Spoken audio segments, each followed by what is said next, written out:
Is India safe for travelers? We are Nick and Sam Simpson, and this is Simps on the Go. And over the last 3 weeks, we've been traveling through India. We've traveled from Mumbai to Kashmir to Delhi to Agra, ending our time here in RAMNAGAR, India. We've experienced incredible experiences like hiking through the Himalayas in Kashmir, eating delicious food around the country, meeting locals in Delhi, and tiger safaris all around RAMNAGAR. Let's go get into it.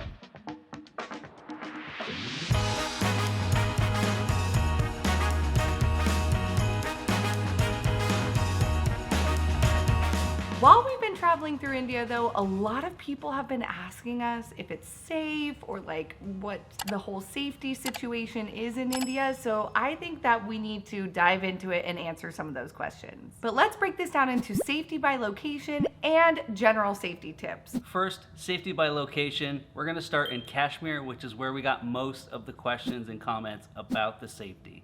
This state in India is the most unique we have visited, full of very friendly people, delicious food, and incredible views. But let's dive into the safety of it all. Kashmir is strategically located in between Pakistan and China, and over the many decades, there has been general unrest in the area. Because of this, there is a very strong military presence and is considered a high security state in India. In Srinagar, which is one of the main cities in the state of Kashmir, you will find about 200 military personnel in that city alone. If you are traveling to this region, there are things that you will need to consider. If you are a foreigner, you will need to submit paperwork upon arrival before you exit the terminal. You will also need to do this like checkout type thing with the state when you leave the state as well. There are no prepaid phone service options, so the only way you will have cell phone service in this region is if you buy a SIM card with an Indian phone number. And when you depart the state, if you go by plane, give yourself at least 4 hours to get through all the security checkpoints when leaving. This isn't said to alarm you. It's more just what we learned when we traveled to this region. There are lots of military everywhere, but everyone is very friendly and helpful and making sure you are safe at all times. We met some really incredible people and all in all, did not feel unsafe at all in this region. But overall, we thought that Kashmir was very safe and we never felt in danger at all. The only thing you really have to get used to is all of the military that's everywhere. No foreigners are visiting Kashmir, and we think it's like deeply, deeply underrated and think everyone, if you're making your way out to India, like absolutely go up to Kashmir, India. Just be conscious about all the things we just talked about. But here's a quick wrap up of our safety thoughts of Delhi. Delhi is a metropolitan city that is very populated. I mean, very populated. There are almost 33 million people living in Delhi alone. With that, be conscious of pickpocketing. We did not have any issues when we were there, no pickpocketing for us, but we definitely were keeping our valuables close to our bodies and more alert when we were in the most crowded areas. We spent the majority of our time in Delhi on our own and felt totally safe though. We did get caught up in one scam, and let me share a little bit about this scam. There are tons of tourism offices all around the city and people that hover around major hotels that work for these tourism offices. They wait for foreigners to leave their hotel and then they run up to you and say something like, "Remember me?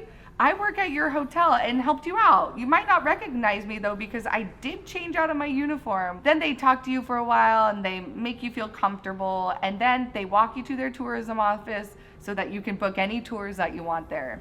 It's harmless. But we did spend hours of our first day in Delhi wrapped up in this. And our general thought was that it's very safe. Like, I don't think there's any reason to feel unsafe. I think the only thing you really need to really think about is walking around with your phone in your hand in Old Delhi. We did it kind of off to the side a little bit, never felt too unsafe about it at all, but it's just something you have to think about. As a woman, I never ever felt unsafe because Indians just have such incredible hospitality and they will go above and beyond out of their way to make sure that you are having a great experience in their country. But next up, RAMNAGAR. We were nervous about booking our tiger safari with a company we couldn't find reviews for. But because we had gone directly through the Jim Corbett National website, we felt a little bit more confident that this company would be more directly related to the national park.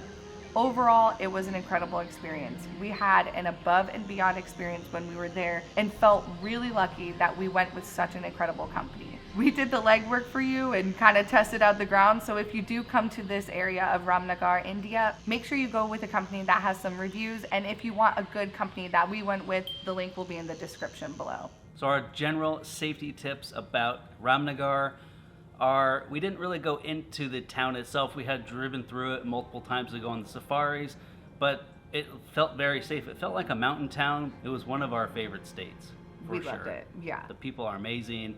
Everyone's super nice, helpful. But as far as safety, I think we are totally fine. Now we're going to move on to general safety tips and some of the questions we received around people, transit, and food. But first, let's chat a little bit about the Indian people. The Indian hospitality is just so nice. Like, I felt so safe and so comfortable because they wouldn't let anything happen to us. Because the Indians are like such wonderful people and they care for their guests so much. Like when we first got here, the man, he like got off his train and then walked with us and made sure that all of our stuff and like we were settled into our spots and then he left us, like just out of the goodness of his heart. Expect to be in about 100,000 billion family photos, which is simply because they are excited you were there. So just lean into it and know that going into it. Okay, one more. Okay. Which country? USA. Okay, one more and then I have to finish.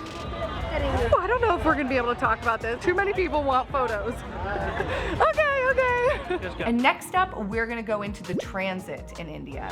Quick second on transportation, because literally you can get a rickshaw anywhere, negotiate a price beforehand always. But what we've been doing is Ubering, because Uber is super affordable here.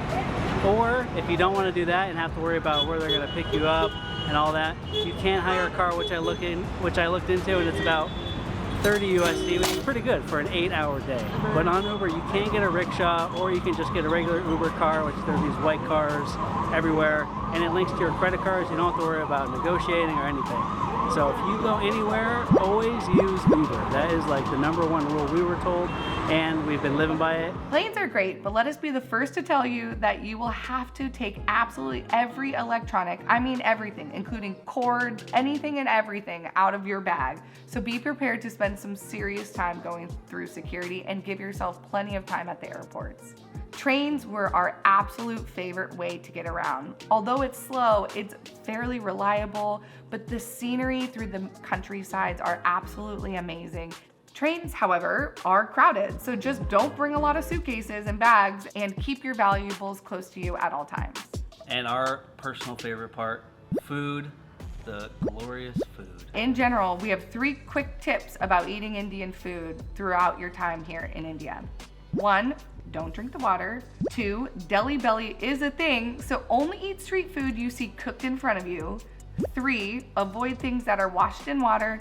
And maybe an honorable mention number 4, Indian food is spicy, so ask for less if spice is not your thing. All right, so our overall general feelings and safety for India is that I think everyone should go. India is such an incredible place, very busy, bustling, very fast moving. And when I say anyone, I mean anyone that's up for an adventure, because as a Westerner, it's very, very different from where we are from. So it takes a lot of planning, a lot of patience, and just a lot of open-mindedness, because you're gonna come across things that you probably have never seen before. But we still have so much of India to explore. We barely scratched the surface, and we've been to like 3 or 4 different states. So we cannot wait to get back and explore the rest of India. The next video is going to be our final video here in India, and we actually have a special treat for you. Over the course of the last 3 weeks, we've been trying food in all of the different states in India, and we're making an entire video about food around India and the different states that we travel to. So we hope you stick around for that. But we do hope you enjoyed this series, and if you did, make sure you hit that subscribe button, like, comment, do all the things, and until next time, we will see you on the go.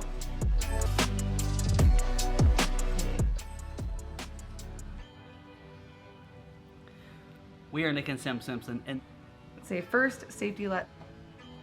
Now, quick wrap up of Delhi. Okay. Well, stop it. No, let's just keep going about RAMNAGAR. Say we didn't go into the town, but we wish we would have spent more time in the town. Let's try to finish this. And next up, so I hope you've enjoyed it as well. And if you have, make sure you hit that subscribe button, like, comment, do all the things. And until next time, We will see you on the go. see you on the go. What was that? That was weird. Don't do that again. Don't do that. Let's do it. Okay, ready?